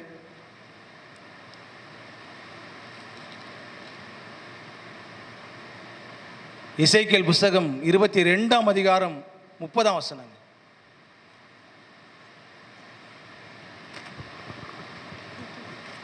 நான் தேசத்தை அழிக்காதபடிக்கு திறப்பிலே நிற்கவும் சுவரை அடைக்கவும் தக்கதாக ஒரு மனுஷனை தேடினேன், ஒருவனையும் காணேன். ஆண்டவர் ஒரு மனிதனை தேடுறாருங்க. நாம் ஆண்டவரை தேடணும், அவர் காணாததுனால அவரை தேடணும். இப்போ ஆண்டவர் சொல்றாரு, நான் தேசத்தை அழிக்காதபடிக்கு திறப்பிலே நிற்கவும் வாசலை அடைக்கவும் தக்கதாக ஒரு மனிதனை தேடினேன், ஒருவனையும் காணேன். ஆண்டவருக்கு தேவை ஒரு மனிதன். ஆண்டவருக்கு தேவை தீர்க்கதரிசிகள் கிடையாதுங்க. ஆண்டவருக்கு தேவை ஆசாரியர்கள் கிடையாது. ஆண்டவருக்கு தேவை பிரபுக்கள் கிடையாது. ஆண்டவருக்கு தேவை ஒரு மனிதன். ஆண்டவருக்கு தேவை ஒரு மனிதன். இந்த காலை வேளையில நீங்க தேவன் தேடுற மனுஷனா? தேவன் தேடுகிற நபராய் நீங்கள் இருக்கணுங்க. உங்களை தான் கர்த்தர் தேடுறாருங்க. நீங்கள் தான் அவருக்கு தேவைங்க. பிலிகிரகாமை கூட்டத்துக்கு ஒரு நாள் அழைக்கும் பொழுது ஒரு கூட்டத்தில் போய் கலந்து கொண்டாருங்க. பிலிகிரகாம் சொன்னார், எனக்கு ஆண்டவர் தேவையில்லைன்னு சொன்னார். எனக்கு ஆண்டவர் தேவையில்லை. நல்ல பேஸ்பால் பிளேயரு, நல்ல விளையாடுவார், பேஸ்பால் நல்லா விளையாடுவார், நல்ல டிரைவிங்கில் நல்ல இன்ட்ரெஸ்டான ஒரு மனுஷன். ஒரு நாள் அவருடைய தகப்பனார் ஒரு கூட்டத்தை அரேஞ்ச் பண்ணார். அவர் சொன்னார் பில்லி கிட்ட, பிலிகிரகாம், பில்லி, இந்த மைதானத்தில் இந்த வளாகத்தில் கூட்டம் நடக்குது, ஆட்களை கொஞ்சம் காரில் கூட்டம் வந்து விடுவியான்னு கேட்டார். பில்லிக்கு கார் ஓட்டணும்னு ஆசை. நான் விடுறேன்ப்பான்னு சொல்லி ஒவ்வொரு 5 பேராக காரில் கூட்டம் வந்து அந்த வளாகத்தில் விட்டார், அந்த மைதானத்துக்குள்ளே விட்டாருங்க. எல்லாம் வந்துட்டாங்க. கடைசியாக பில்லி மட்டும் தனியாக இருந்தார். அவங்க அப்பா சொன்னார், பில்லி இந்த கூட்டத்தில் கொஞ்சம் கலந்துக்கிய அப்படின்னாரு. பிலிகிரகம் அந்த கூட்டத்தில் கலந்து கொண்டாருக்கு. பிலிகிரகம் கூட்டத்தில் கலந்து கொண்ட பிறகு அவங்க அப்பா சொன்னார், பில்லி, நீ ஆண்டவரை ஏற்றுக்கொள், நீ மனம் திரும்பு அப்படின்னு சொல்லி பிலிகிராம்கிட்ட பேசினார். பிலிகிராம் சொன்னார், எனக்கு ஆண்டவர் தேவையில்லைன்னு சொன்னார். அப்போ அவங்க அப்பா சொன்னார், பில்லி, உனக்கு ஆண்டவர் தேவையில்லாமல் இருக்கலாம், ஆனால் நீ ஆண்டவருக்கு தேவை என்று சொன்னார். நீ தேவை என்று சொன்னார். அன்றைக்கு பிலிகிராம் தன்னுடைய வாழ்க்கையை ஒப்பு கொடுத்தாருங்க. தேசத்தினுடைய எழுப்புதலுக்கு அமெரிக்க தேசத்தில் பயன்படுத்தின மாபெரும் வேத பண்டிதர் பிலிகிரகாம். வாலிப வயசுல இயேசுக்கு தன்னை ஒப்பு கொடுத்துட்டார். இதே பிலிகிரகாம் ஒரு நாள் ஜெப நிலையில் இருக்கும் பொழுது மர்லின் மன்றோ என்ற ஒரு கவர்ச்சி நடிகை கிட்ட பேசும்படி ஆண்டவர் வந்து உணர்த்தினார். அவர் மர்லின் மன்றோக்கு ஃபோன் பண்ணார், நான் உன்னை பார்க்கணும், அவங்ககிட்ட பேசணும் அப்படின்னு சொன்னார். அவர் நேரம் கொடுத்தா மர்லின் மன்றோவை பிலிகிரகாம் போய் பார்க்க போன. கவர்ச்சி நடிகைங்க, அநேகருடைய இளைஞர்களுடைய இருதயத்தை கொள்ளை கொண்ட மர்லின் மன்றோ போனா. பிலிகிரகாம் சொன்னார், ஜீசஸ் லவ்ஸ் யூ என்று சொன்னார். இயேசு உன்னை நேசிக்கிறார் சொன்னார். அவர் சொன்ன, இயேசு எனக்கு வேண்டான்னு சொன்னார். இயேசு எனக்கு வேண்டாம் என்று சொன்னார். என்ன நடந்துச்சு சரிங்களா? பிலிகிரகாம் சொல்லிட்டு வந்த 7வது நாள் அவள் மரித்து போனாங்க. ஆண்டவருக்கு ஒரு மனுஷன் தேவைங்க. ஆண்டவருக்கு ஒரு நபர் தேவை. தேசத்தை அழிக்காதபடிக்கு திறப்பிலே நிற்கவும் வாசலை அடைக்கும் தக்கதாய் ஒரு மனிதனை தேடினேன், ஒருவனையும் காணேன். ஆண்டவர் தேடுற மனுஷன் நீங்களா இருங்க. ஆண்டவர் சவுலை தள்ளிட்டு, நீங்கள் வாசிக்க வேண்டாம், 1 சாமுவேல் 13:14 சவுல்கிட்ட சொல்றாரு, சாமுவேலை கொண்டு பேசுறாரு, உன்னை தள்ளிட்டார் அவரு, தம்முடைய இருதயத்துக்கு ஏற்ற ஒரு மனிதனை தேடுகிறார் என்று சொன்னார். நீங்கள் ஆண்டவருக்கு இருதயத்துக்கு ஏற்ற ஒரு மனிதனா நீங்க மாறணுங்க. ஆண்டவருடைய இருதயத்துக்கு ஏற்ற மனிதனா நீங்க மாறணும். இன்றைக்கு காலையில் கர்த்தருடைய கண்கள் உங்களை தான் தேடுதுங்க. கர்த்தருடைய உள்ளம் உங்களை தான் நாடுகிறதுங்க. கர்த்தருடைய உள்ளம் உங்களை தான் ஆரோசிக்கிறது. சமஸ்த இஸ்ரவேலும் சவுலின் மேல் நோக்கமா இருந்ததுங்க. சமஸ்த இஸ்ரவேலுடைய உள்ளமும் சவுலை ஆரோசித்தது. ஆனால் இந்த காலை வேளையில கர்த்தருடைய கண்கள் உங்களை ஆரோசிக்கிறது. தேசத்தை அழிக்காதபடிக்கு திறப்பிலே நிற்கவும் வாசலை அடைக்கவும் தக்கதாக ஜெபிக்கிற ஒரு மனிதனை, ஒரு கூட்டத்தை கர்த்தர் ஆண்டவர் தேடுறாருங்க. ஆண்டவருக்கு தேவை ஒரு மனிதன் தேவைங்க. நீங்கள் தேவன் தேடுகிற ஒரு மனிதனாய் மாறுங்க. கடைசியா ஒரு உதாரணத்தை நான் சொல்லி முடிக்கிறேங்க. ஆதாமை பார்த்து கேட்டாரு, நீ எங்கே இருக்கிறன்னு கேட்டாரு. காயினை பார்த்து சொன்னாரு, நீ என்ன செய்தான்னு கேட்கிறாரு. உங்களை பார்த்து இந்த காலை வேளையிலே கேட்கிறாரு, நீ எங்க இருக்கிற, நீ என்ன செய்கிறீங்க? டாக்டர் ராதாகிருஷ்ணன் என்கிற ஒரு மனிதன் இருந்தாருங்க, பிலாசபி டீச்சர். அவர் இந்திய தேசத்தினுடைய 2வது குடியரசுத் தலைவர் அவர் தான். அவர் குடியரசுத் தலைவராய் மாறுறதுக்கு முன்னாடி அவர் ஒரு பிலாசபி டீச்சர், ஒரு தத்துவ இயல் ஆசிரியர். அவர் படிக்கும் பொழுது தன்னுடைய மாணவர்களுக்கு ஒரு நாள் கிளாஸ் எடுத்துட்டு இருந்தார். மனிதனா யாரு, மனிதன் எப்படியா வாழணும் அப்படின்னு சொல்லி ஒரு கிளாஸ் எடுத்தார். ரொம்ப அழகாக எடுத்தார் கிளாஸ் முடிஞ்ச உடனே சில மாணவர்கள் போயிட்டு டாக்டர் ராதாகிருஷ்ணன் கேட்டாங்களாம், ஐயா மனிதன்னா யாரு, மனிதன் எப்படி வாழணும்னு அழகாக சொன்னீங்க, நான் மனிதனாய் மாறுவதற்கு யாரை பின்பற்றணும்னு சொல்லி அந்த மாணவர்கள் போய் கேட்டாங்களாம். அப்போ டாக்டர் ராதாகிருஷ்ணன் ஒரு புதிய ஏற்பாட்டை அவங்க கையில் கொடுத்துட்டு, நீங்கள் மனுஷனாக உலகத்தில் நல்லா வாழணும்னா இயேசுவை பின்பற்றுன்னு கொடுத்துட்டு போயிட்டார். இதை வாங்கிட்டு மாணவர்கள் போயிட்டாங்க. பல ஆண்டுகளுக்கு பின்பதாக டாக்டர் ராதாகிருஷ்ணன் இந்திய தேசத்தினுடைய குடியரசுத் தலைவராக மாறிட்டார். குடியரசு மாளிகையில் அவரை பார்க்கும்படிக்கு ஒரு சாது அவரை பார்க்கும்படி போறாரு. அந்த குடியரசு மாளிகைக்குள்ள, குடியரசுத் தலைவருடைய மாளிகைக்குள்ள கேட்ல போயிட்டு நீ சொல்றாரு, டாக்டர் ராதாகிருஷ்ணனை நாங்கள் பார்க்கணும் அப்படின்னு சொல்லி அந்த மாணவன் சொல்றான். அந்த சாது சொல்றாரு. அப்போ அவங்க சொல்றாங்க, நீங்க யாருன்னு கேட்குறாங்க. நீங்க யாருன்னு கேட்டால் நான் சொல்றதுன்னு கேட்குறாங்க. அவர் சொல்றாரு, டாக்டர் ராதாகிருஷ்ணன் போய் சொல்லுங்க, உங்களுடைய மாணவன் வந்திருக்கிறான்னு சொல்லுங்க, உங்களுடைய மாணவன் ஒருவன் உங்களை பார்க்க வந்திருக்கிறான்னு சொல்லுங்கன்னு சொல்றாங்க. டாக்டர் ராதாகிருஷ்ணனிடத்தில் செய்தி அறிவிக்கப்பட்டது, உங்களை பார்க்கும்படி உங்களுடைய ஓல்டு ஸ்டூடெண்ட், பழைய மாணவன் வந்திருக்கிறான்னு சொல்லி. டாக்டர் ராதாகிருஷ்ணன் சொன்னார், வர சொல்லுங்கன்னு சொல்றாரு. போனா டாக்டர் ராதாகிருஷ்ணன் அவருடைய வரவேற்பு அறையில் உட்கார்ந்துட்டு இருக்கிறாரு. இந்த மனிதனை பார்க்கும்போது, இந்த சாதுவை பார்க்கும்போது டாக்டர் ராதாகிருஷ்ணனுக்கு அடையாளம் தெரியல. அந்த மனிதன் கேட்டாரு, ஐயா என்னை தெரியுதா யாருன்னு கேட்டாரு. அவர் சொன்னார், டாக்டர் ராதாகிருஷ்ணன் சொன்னார், தம்பி தெரியல, உங்களை யாருன்னு தெரியல, ஆனால் ஒன்று தெரியுது, நீங்கள் ஒரு சாதுன்னு தெரியுதுன்னு சொன்னார். ஆமாய்யா, இன்றைக்கு நான் சாதுவாக இருக்கிறேன். ஒரு நாள் உங்களிடத்துல நான் ஒரு மாணவனாக உங்களுடைய இன்ஸ்டிடியூஷனில் படித்தேன் நான். நீங்கள் ஒரு நாள் மனிதன் யார் என்று சொல்லி ஒரு பாடம் நடத்துனீங்க. மனிதனாய் வாழ்வதற்கு என்னென்ன செய்யணும்னு சொன்னீங்க. அப்படி சொல்லும் பொழுது நாங்கள்லாம் கேள்வி கேட்டோம். நாங்கள் மனிதனாய் வாழ்வதற்கு யாரை பின்பற்ற வேண்டும் என்று சொன்னீங்க. அப்போ நீங்கள் ஒரு பைபிள் கொடுத்து, ஒரு புதிய ஏற்பாடு கொடுத்துட்டு இயேசுவை பின்பற்றுங்கன்னு சொல்லிட்டு போயிட்டீங்க. நான் இயேசுவை பின்பற்றிட்டு இன்றைக்கு சுதாகரனா இருந்த நானே பால் சுதாகரனா மாறிட்டேன். இன்றைக்கு நான் சாதுவா மாறிட்டேன், சாது பால் சுதாகரனா மாறிட்டேன். எனக்கு ஒரு கேள்வி உண்டு. நீங்க சொன்னீங்க நான் மனிதனாய் மாறுவதற்கு இயேசுவை எனக்கு காண்பித்து கொடுத்தீங்க. ஆமா, நீங்க மனுஷனா வாழ்வதற்கு யாரை பின்பற்றுகிறீங்கன்னு கேட்டார். அதிர்ந்து போனார் டாக்டர் ராதாகிருஷ்ணன். ஏன்னா டாக்டர் ராதாகிருஷ்ணன் ஒரு தத்துவியல் ஆசிரியர், கடவுள் மறுப்பு கொள்கை உடையவர். அவரே சாது பால் சுதாகரனை தோல் மேலே கை போட்டு அப்படியே தன்னுடைய படுக்கை அறைக்கு கூட்டு போனாருங்க.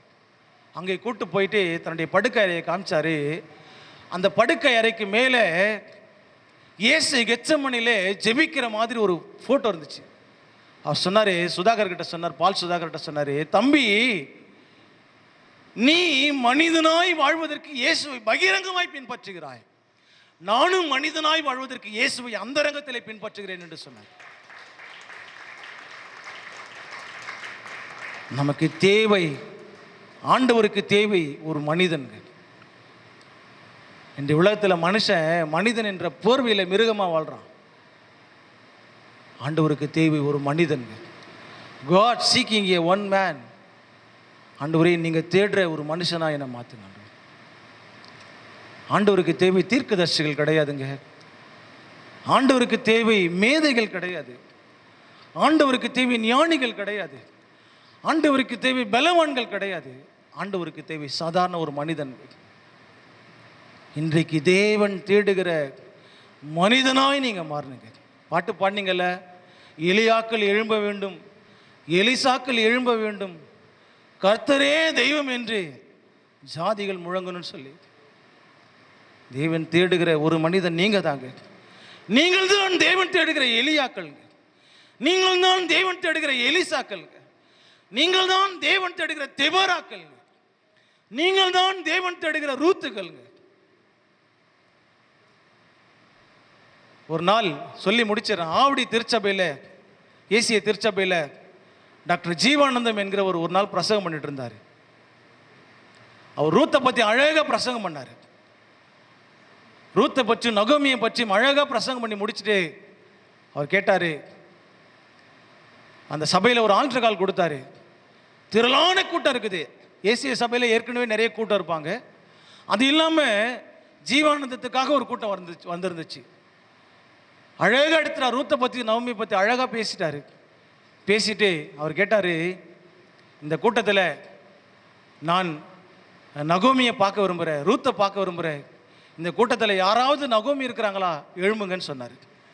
ரூத்துக்கள் யாராவது இருக்கிறாங்களா எழும்புங்கன்னு சொன்னார். ஒரு ஆள் எழும்பல. பாஸ்டர் தாமஸ் ராஜ் எட்டி எட்டி பார்க்குறாராம் யாராவது எழும்புறாங்களான்னு சொல்லிட்டு. ஒரு ஆள் எழும்பல.